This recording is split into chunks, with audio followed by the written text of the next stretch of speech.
Welcome to Isdal, a remote and rugged valley in western Norway where one of Europe's most baffling unsolved mysteries has unfolded.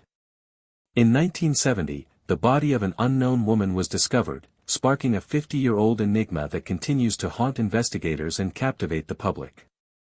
On November 3, 1970, a group of hunters stumbled upon a body in Isdal. Police were called to the scene, and the discovery would mark the beginning of an investigation that would lead nowhere. Despite an extensive investigation, no one came forward to claim the body or provide any information about her identity. The only clue was a cryptic note found near the scene, with a code that has never been cracked. For decades, researchers have tried to unravel the mystery of the Isdal woman. Who was she? Why did she come to Norway?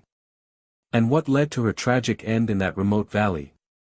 As we delve into this case, one thing becomes clear: nothing about the Isdal woman's story is as it seems.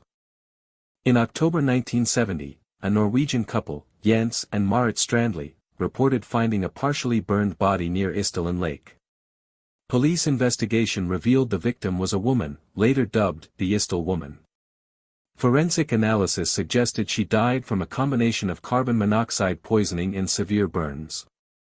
One of the most intriguing pieces of evidence found at the crime scene was a pair of glasses, identified as coming from an Italian pharmacy. No fingerprints were discovered on the lenses, but DNA analysis revealed a surprising revelation: the victim was likely not Norwegian. In the days leading up to her death, the Isdal woman was seen at various locations throughout Norway, including Bergen Airport. This surveillance footage captures one of the few known sightings of the victim during this period. Researchers believe she may have been using an alias or assumed identity. Researchers discovered a potential connection to a German citizen named Ingrid Koch, who allegedly traveled under various aliases during the 1960s and 1970s. Some speculate that Ingrid was a spy or an undercover agent, but others argue this theory is speculative at best. As we delve deeper into the Isdal woman's case, one question remains: what secrets did she bring to her final days in Norway? On November 29, 1970, a hiker stumbled upon a human torso in this remote forest near Isdal, Norway. The discovery sparked an investigation that would uncover one of the country's most baffling crimes. Police arrived to find the body partially buried, with few identifying features. Forensic analysis revealed that the woman had traveled extensively throughout Europe, with stops in Germany, France, and Austria. She carried no identification other than the German passport, which bore a pseudonym. Detectives began to suspect that she may have been leading a double life. Fingerprint analysis yielded no matches in Norwegian or international databases. Fibers from her clothes showed a peculiar combination of synthetic and natural materials, hinting at a possible connection to textile manufacturing or espionage. Investigators were stumped, with more questions than answers. A week before her body was discovered, a witness claimed to have seen a woman matching the Isdal woman's description entering a small cafe near Oslo's main square. Detectives questioned locals and reviewed security footage, but leads went cold. The investigation had reached an impasse. In the days following the discovery, investigators found a series of clues that would become central to the case.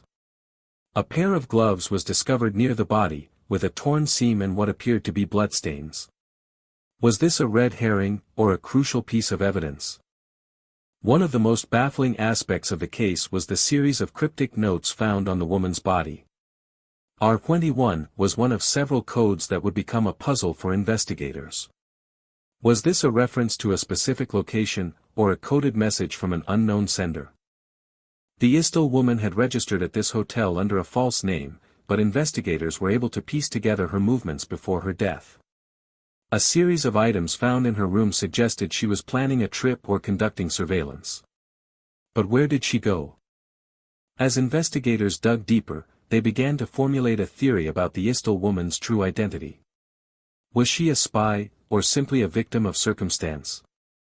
Theories ranged from espionage to murder for hire, but one thing was certain: the truth behind the Isdal woman's death would remain elusive. The years have passed, but the case remains unsolved. Theories abound, but no concrete evidence has been found to identify the woman or determine her fate. Some believe she was a spy, while others think she was a victim of circumstance. Despite the lack of resolution, the Isdal woman's story continues to captivate and haunt us. As we reflect on the Isdal woman's enigmatic presence in our lives, it's clear that her story has had a lasting impact.